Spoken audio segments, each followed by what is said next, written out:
It's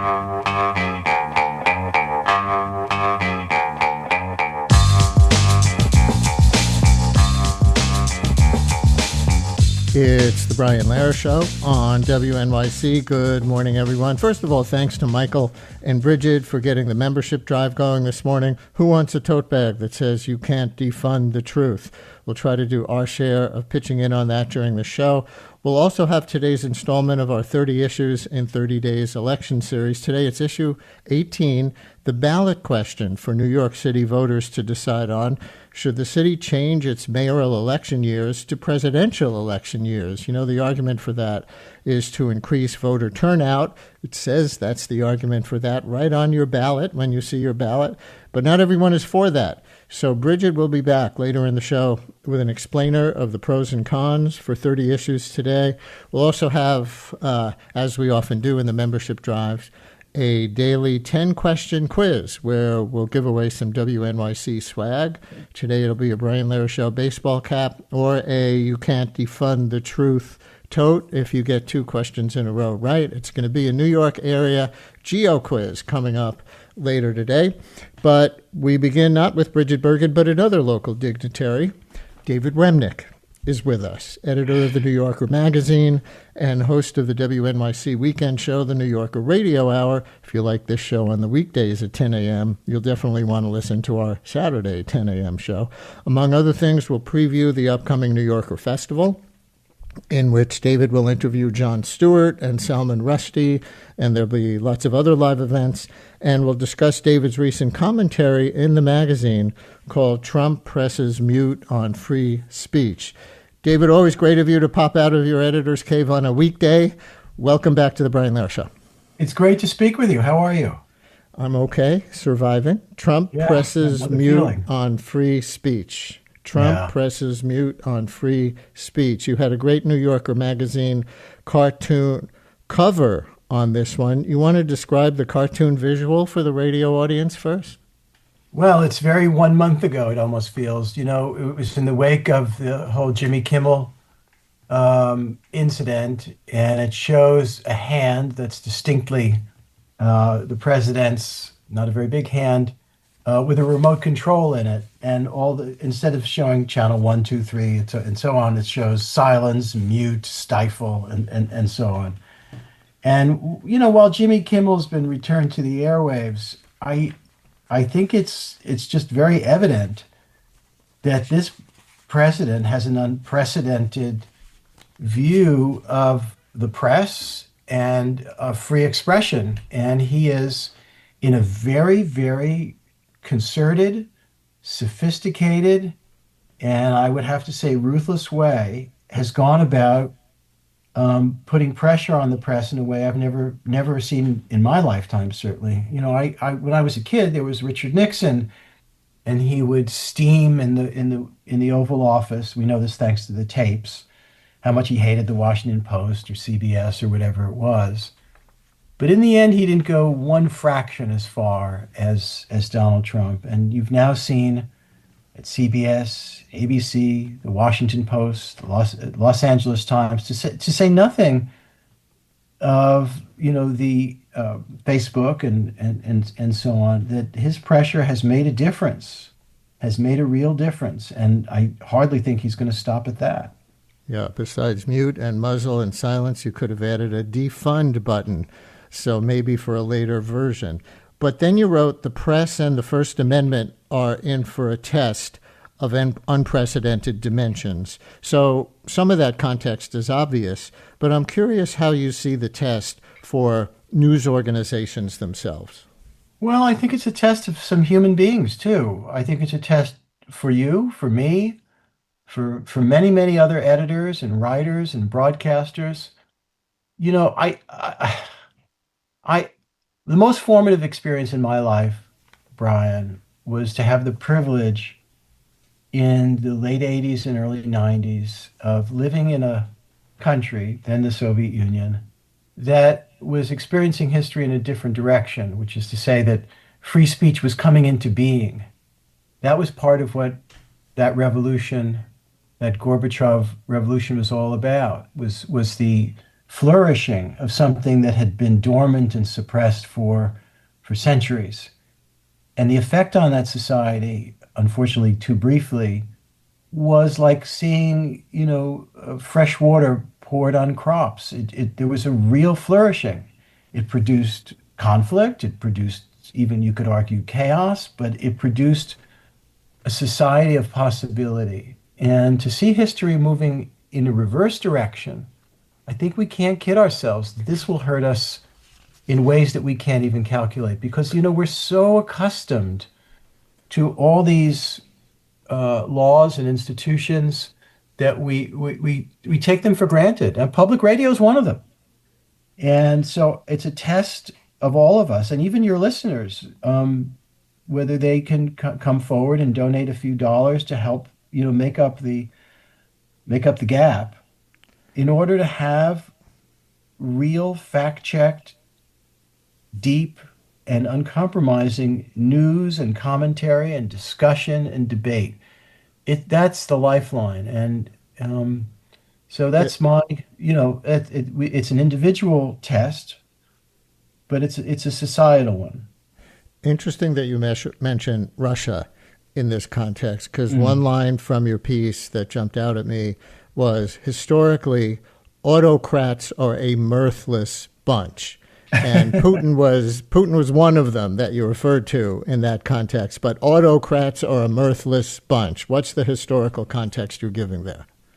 Well, I remember Al Franken, who obviously had, before he became a senator, had an insight as a comedian that he had never seen Trump really laugh, and certainly not laugh at himself, maybe laugh at other people. And you saw this in his performance in the Knesset the other day in a different context. I don't remember Vladimir Putin being particularly hilarious or having a sense of humor.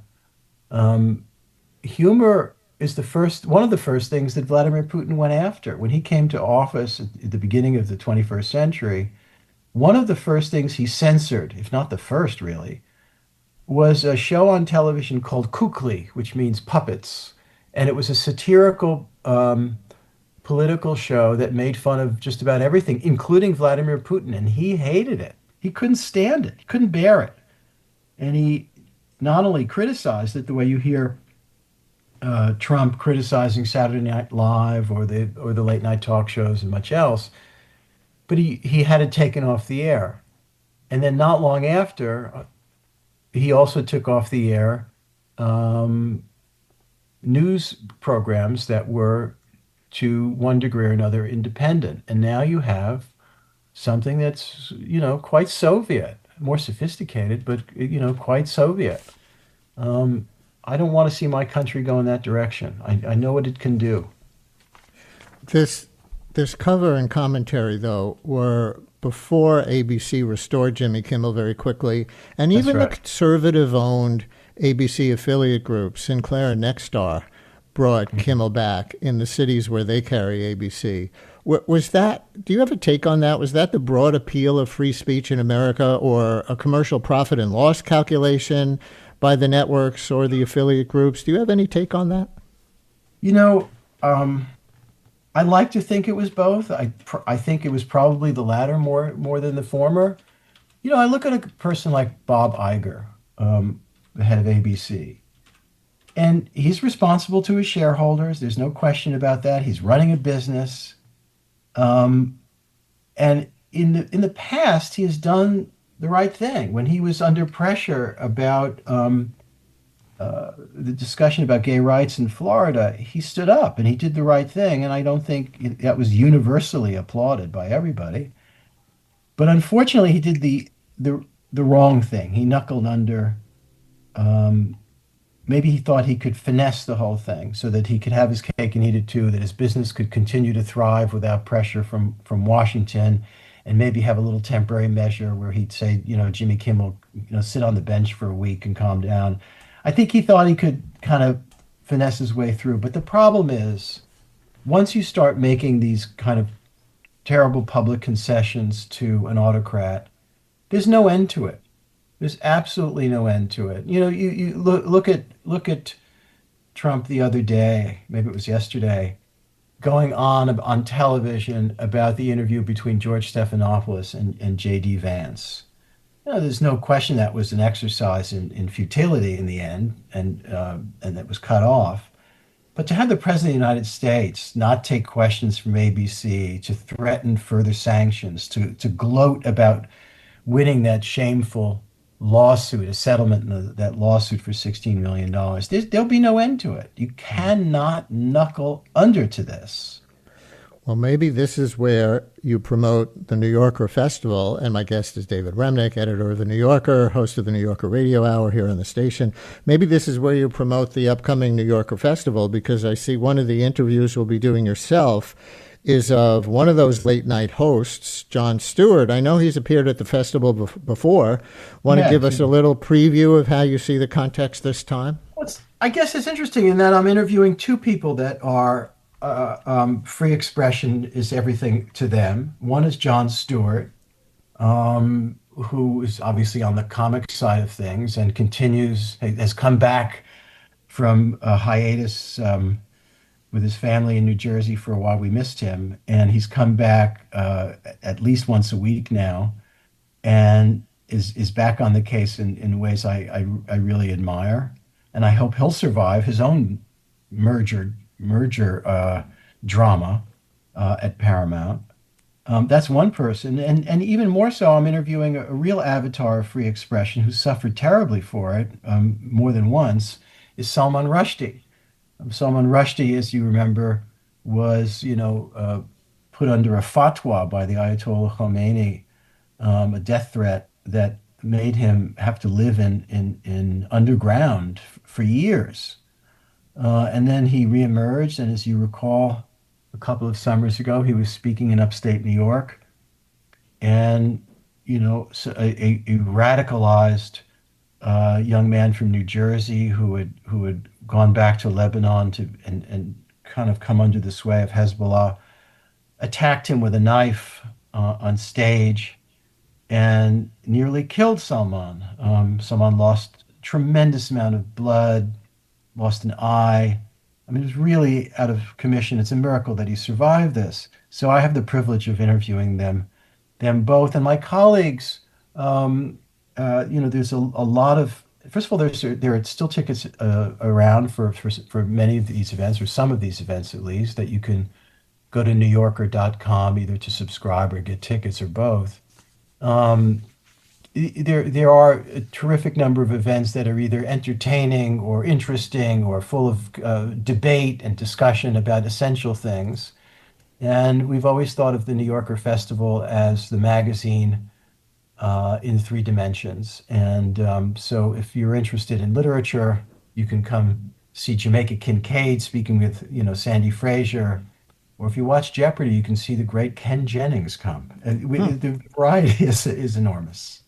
Back in January, on previewing your interview with Jon Stewart, he warned on his show against calling everything Trump does fascist. He said, quote, "The constant drumbeat of encroaching fascism will erode the credibility we will need if, hopefully if and not when, it hits." But that was back in week one of the administration. I wonder what he would say about that now. You think he'd go to anything like that? It's a good question to ask him at the festival, to be sure. Look, I think some of this, the language that we use, authoritarian, fascist, whatever it might be, the interesting thing, and sometimes the terrifying thing, is that these things don't happen in one stroke. They don't happen overnight. You look at the Hungarian experience, and Andrew Morantz has written about this brilliantly, I think, in the New Yorker writer. Yeah. Is that, if you were to go to Budapest today, you could have a good meal. You could live a life.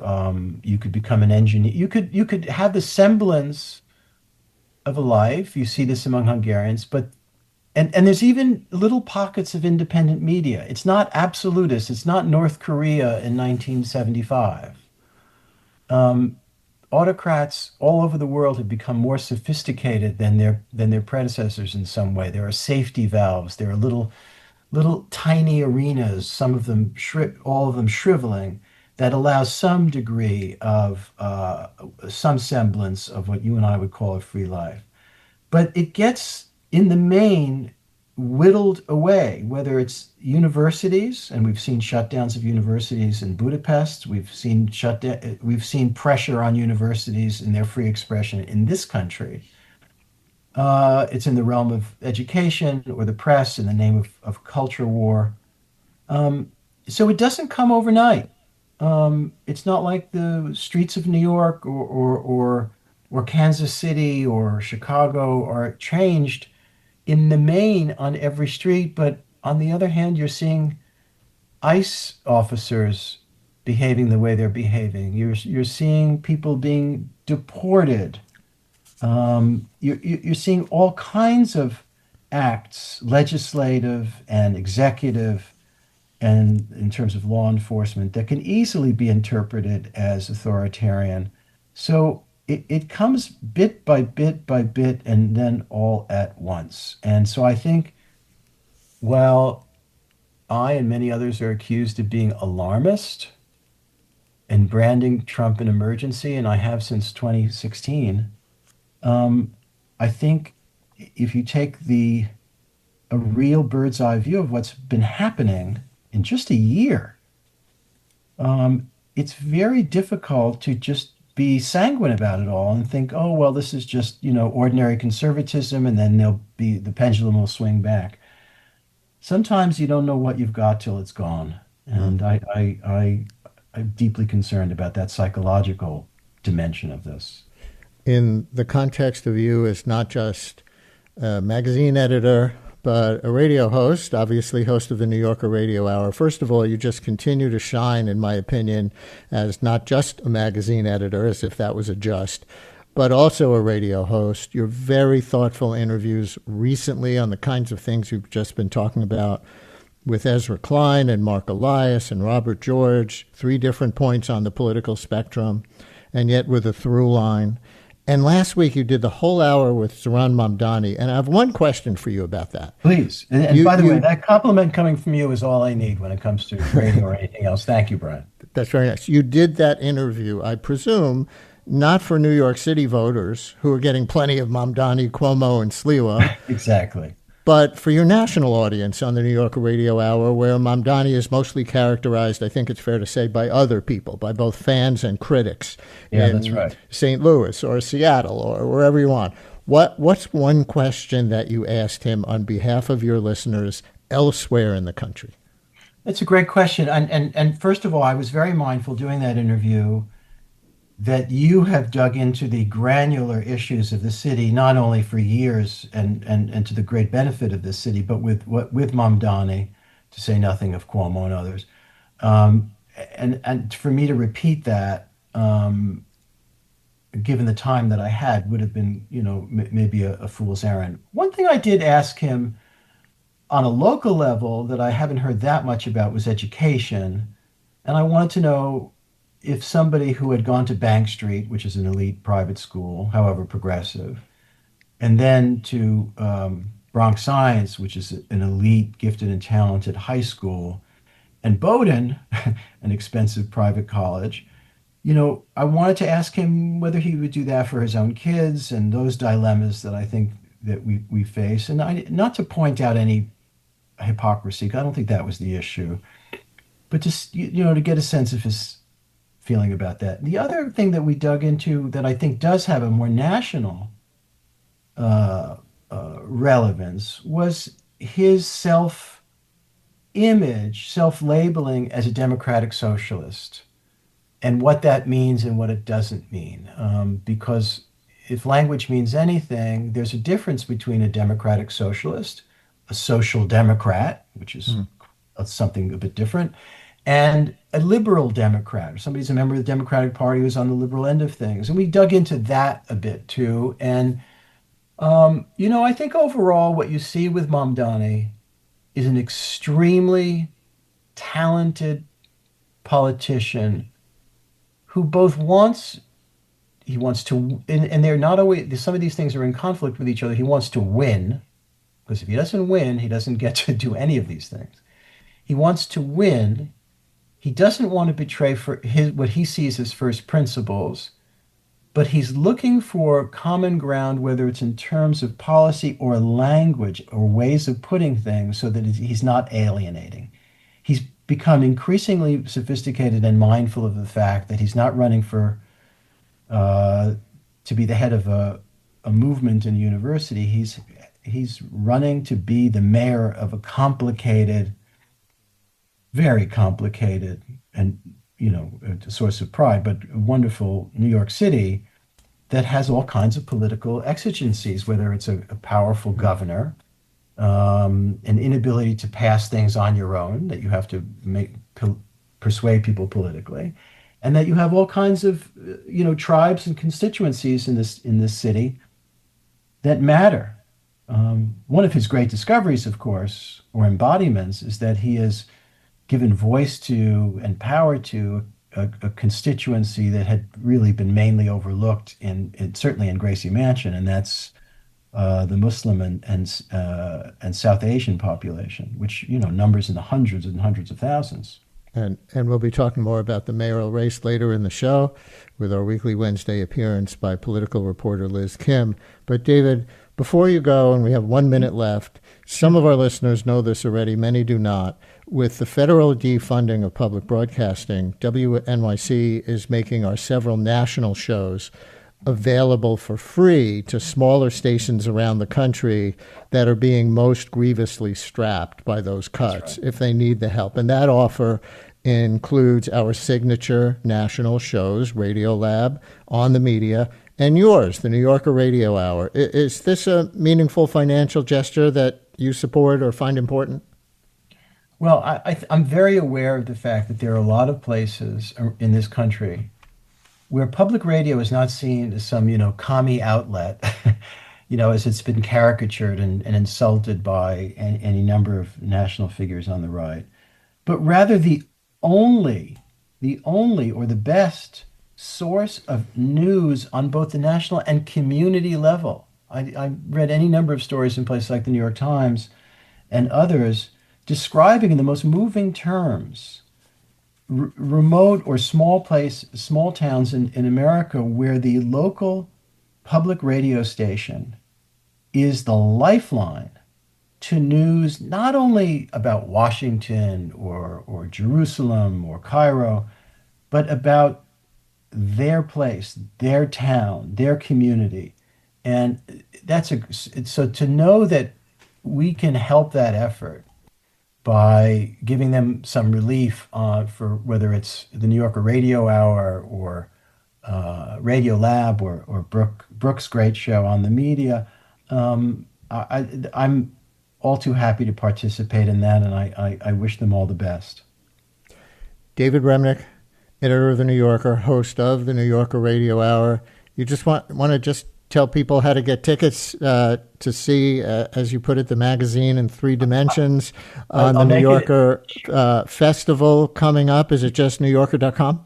NewYorker.com will get you not only to the website, you can read and read and read and more. And you can also access our podcast there too. But you can also, if you'll easily find the from NewYorker.com, you'll find your way to the festival, and you can buy tickets and see what the program is. And I think there's an enormous range of choice and enjoyment. And there are some things, admittedly, that are sold out, but there's tickets available for a lot of terrific stuff. So I hope you'll do that. It's NewYorker.com. Thanks again, David. Always good to talk and hear you. Thank you for having me, Brian. All the best to you.